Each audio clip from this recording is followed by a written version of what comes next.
नमस्कार, live cities के net bulletin दिन में बिहार में आपका स्वागत है। आपके साथ मैं मुस्कान। खबरों की शुरुआत करेंगे, लेकिन उससे पहले एक नजर डालते हैं आज की सुर्खियों पे।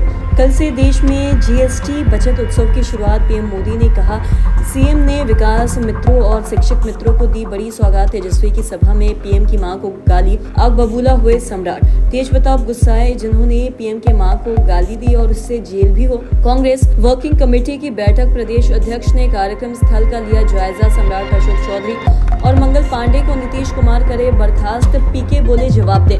आरजेडी कांग्रेस के एमवाय समीकरण पर चिराग का बड़ा हमला। पटना हाईकोर्ट को मिला नया चीफ जस्टिस। लोजपा नेता रईस खान समेत 4 बदमाश अरेस्ट। पटना में नवरात्रि के लिए मिट्टी लाने गए 2 युवक गंगा नदी में डूबे। अब खबरें विस्तार से।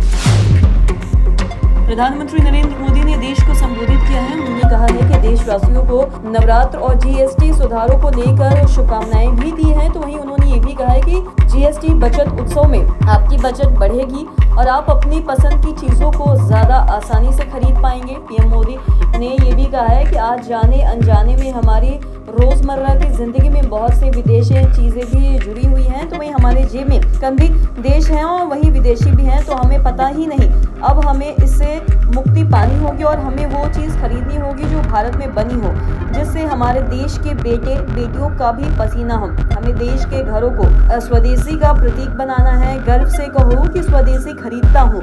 और साथ ही केंद्र और राज्य मिलकर आगे बढ़ेगी तो विकसित भारत का सपना भी पूरा होगा। इसी के साथ मैं इस बचत उत्सव की अनेक शुभकामनाएं लेते हुए अपनी बात भी समाप्त करता हूँ।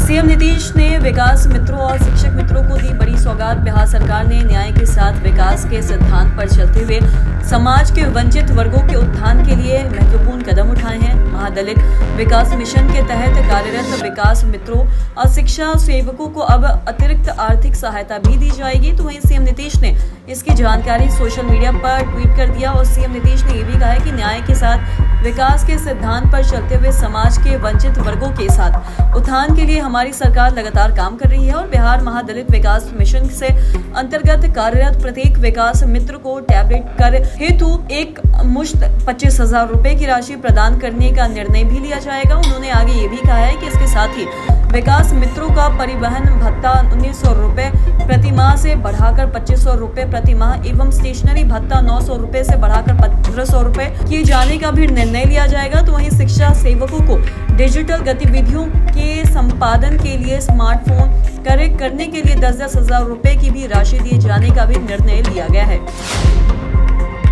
डिप्टी सीएम ने यह भी कहा है कि तेजस्वी यादव की मौजूदगी में उनके पास मंच में एक बार फिर से प्रधानमंत्री मोदी की मां को गाली दी गई है। तो वही जो दुर्भाग्यपूर्ण है और लोकतंत्र का घोर अपमान है। और इस मामले पर डिप्टी सीएम सम्राट चौधरी ने यह भी कहा है कि मैं लालू यादव के परिवार को चेतावनी देता हूं कि माफी मांग ले। ये लोग बिहार को कलंकित कर रहे हैं। उन्होंने ये भी कहा है कि क्या यही है विपक्ष की राजनीति? क्या मां बहनों को गाली देना ही उनका संस्कार और हथियार बन गया है? बिहार की जनता इस गंदी राजनीति को अच्छी तरह से समझ रही है और लोकतांत्रिक तरीके से जवाब भी देगी। वहीं बीजेपी ने तेजस्वी और महुआ के राजद विधायक मुकेश रोशन के खिलाफ पटना के गांधी मैदान थाना में प्राथमिकी दर्ज कराई है। और दोनों नेताओं पर आरोप है कि उन्होंने प्रधानमंत्री नरेंद्र मोदी की मां को लेकर अपमानजनक टिप्पणी की है और जनसभा के दौरान अनुचित शब्दों का भी इस्तेमाल किया है। नेता प्रतिपक्ष तेजस्वी यादव की बिहार अधिकार यात्रा के दौरान पीएम की मां को गाली देने का मामला तुल पकड़ता जा रहा है। बता दें कि इस विवाद में अब तेजस्वी के बड़े भाई और पूर्व मंत्री तेज प्रताप यादव की एंट्री हो गई है। पटना में उन्होंने ये कहा है कि जिन लोगों ने मां पर उंगली उठाने का काम किया है, गाली देने का काम किया है, उनके ऊपर एफआईआर किया जाना चाहिए और साथ ही उन्हें जेल भी होनी चाहिए। मैं बिहार और केंद्र की सरकार से मांग करता हूं कि मां शब्द का अपमान करने वाले को तुरंत से तुरंत जेल भेजे। महुआ साधते हुए उन्होंने ये भी कहा है कि अगर उन्हें जेल नहीं भेजा गया तो जनशक्ति जनता दल महुआ में आंदोलन करेगी। 24 सितंबर को पटना में होने वाली कांग्रेस वर्किंग कमेटी की बैठक की तैयारी भी तेज हो गई है। बता दें कि प्रदेश कांग्रेस अध्यक्ष राजेश राम और विधायक दल नेता शकील अहमद खान ने सदाकत आश्रम स्थित कार्यक्रम स्थल का जायजा भी लिया और कांग्रेस प्रतिनिधियों को ठहराने के लिए राजधानी पटना के 4 होटलों में 175 कमरे बुक किए गए हैं। तो वहीं कुछ मीडिया रिपोर्ट के मुताबिक पटना में होने वाली यह बैठक सुबह 10 बजे से शाम 4 बजे तक चलेगी और यह भी कहा जा रहा है कि इस बैठक में राष्ट्रपति अध्यक्ष मल्लिकार्जुन खड़गे, सोनिया गांधी, राहुल गांधी और प्रियंका गांधी जैसे दिग्गज नेता शामिल हो सकते हैं। और इससे पहले प्रदेश कांग्रेस अध्यक्ष राजेश राम ने यह भी बताया था कि बिहार चुनाव को लेकर पार्टी के नेताओं ने कोई भी फैसला लेने के लिए पार्टी आलाकमान को अधिकृत किया गया है।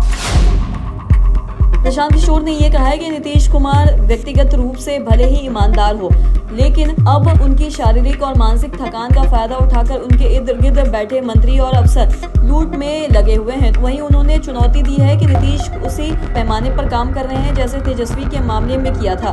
पीके ने कहा कि नीतीश ने तेजस्वी पर आरोप लगाने पर यह कहा था कि या तो सफाई दो या हम गठबंधन छोड़ देंगे। यही नियम सम्राट अशोक और मंगल पांडे पर भी लागू होना चाहिए। पीके ने साफ किया है कि यह सिर्फ राजनीतिक बयानबाजी नहीं है, बल्कि दस्तावेजों के साथ किए गए आरोप हैं। उन्होंने दोहराया है कि अगर मंत्री सफाई नहीं देंगे तो नीतीश कुमार की नैतिक जिम्मेदारी है। और साथ ही उन्होंने ये भी कहा कि नीतीश कुमार की नैतिक जिम्मेदारी होगी कि उन्हें बर्खास्त करे। और इधर मंत्री अशोक चौधरी ने यह कहा है कि प्रशांत किशोर सिर्फ आरोप लगा रहे हैं, साक्ष्य नहीं दे रहे हैं। मैंने कोई गड़बड़ी नहीं की है, मेरा सब कुछ पब्लिक डोमेन में है, मैंने अपनी कोई भी संपत्ति छुपाई नहीं है, मैं क्या जवाब दूं?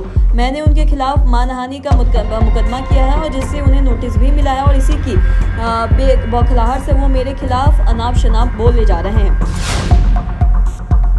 पूर्णिया के रंगभूमि मैदान में लोजपा रामविलास की नव संकल्प महासभा को चिराग पासवान संबोधित किया। तो वहीं मंच पर बिहार के पहले दलित मुख्यमंत्री भोला पासवान शास्त्री को चिराग ने श्रद्धांजलि भी दी। और चिराग ने यह भी कहा है कि विपक्षी पार्टियां MY समीकरण का दावा करती है और मैं भी MY समीकरण को लेकर चल रहा है, मगर मेरे M का मतलब है महिला और Y का मतलब है युवा।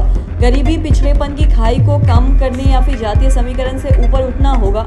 और विपक्षी पार्टियों ने मेरी राजनीतिक हत्या की कोशिश की है, मेरे परिवार को बांटने की, पार्टी को खत्म करने की कोशिश की है। और राजद कांग्रेस के MY समीकरण पर चिराग ने हमला बोला है। उन्होंने ये भी कहा है कि आप मेरा साथ दे, बदले में मैं आपको विकसित बिहार बनाकर दूंगा। पटना हाईकोर्ट को नया चीफ जस्टिस मिल गया है। आज पवन कुमार भीमप्पा भजंत्री ने पटना हाईकोर्ट के नए चीफ जस्टिस के रूप में शपथ ली है। राजभवन में राज्यपाल आरिफ मोहम्मद खान ने शपथ दिलाई है। उस दौरान मुख्यमंत्री नीतीश कुमार, डिप्टी CM सम्राट चौधरी, न्यायपालिका और अन्य प्रमुख लोग मौजूद रहे। दरअसल पवन कुमार भीमप्पा भजंत्री पटना हाईकोर्ट के 46वें चीफ जस्टिस बने हैं और देश के कई उच्च न्यायालयों में वो अपने योगदान दे चुके हैं और अब पटना हाईकोर्ट के चीफ जस्टिस के तौर पर बिहार की न्यायिक व्यवस्था को संभालेंगे। और जानकारी के मुताबिक 1990 में कर्नाटक हाईकोर्ट की बार काउंसिलिंग में एक बार वकील के रूप में पवन कुमार भीमप्पा भजंत्री ने नामांकन कराया और इस दौरान उन्होंने अलग अलग कानूनी शाखाओं में भी वकालत की है। सिवान में बिहार पुलिस और स्पेशल टास्क फोर्स की टीम ने रघुनाथपुर के गयासपुर में छापेमारी कर लोजपा रामविलास के नेता रईस खान समेत 4 बदमाशों को गिरफ्तार कर लिया है। AK-47 के मामले में पुलिस ने ये कार्रवाई की है और सारण रेंज DIG नीलेश कुमार गिरफ्तार की पुष्टि की है। और सारण रेंज DIG नीलेश कुमार ने बताया है कि पुलिस को सूचना मिली थी कि इन लोगों के पास भारी मात्रा में हथियार और लगत सामान मौजूद है, जिसके बाद जिला पुलिस और STF की टीम ने संयुक्त रूप से छापेमारी की है, जहां रेगुलर वेपन और AK-47 की काफी मात्रा में गोलियां भी बरामद की गई है। पटना में गंगा स्नान के दौरान 2 युवक नदी में डूब गए। दरअसल मामला दीघा थाना क्षेत्र स्थित मरीन ड्राइव का है, जहां गंगा में नहाने के दौरान 2 युवक डूब गए। दोनों युवक नवरात्र पूजा के लिए मिट्टी लेने के लिए मकसद से नदी किनारे पहुंचे थे और युवक की पहचान सुमित कुमार और साथी गौतम कुमार के रूप में हुई है। और बताया जा रहा है कि दोनों युवक मिट्टी लेने के बाद गंगा में नहाने उतरे और तेज बहाव में डूब गए और हादसे की सूचना मिलते ही परिजन घटनास्थल पहुंचे और मरीन ड्राइव पर सड़क जाम करने का प्रयास भी किया। हालांकि मौके पर पहुंची दीघा थाना पुलिस ने परिजनों को समझा बुझा कर स्थिति भी संभाल ली। तो आज के इस वीडियो में इतना ही। अगर आपने अपने चैनल को सब्सक्राइब नहीं किया तो तुरंत कर ले, साथ ही हमारे फेसबुक पेज को लाइक करें। वीडियो देखने के लिए आपका धन्यवाद।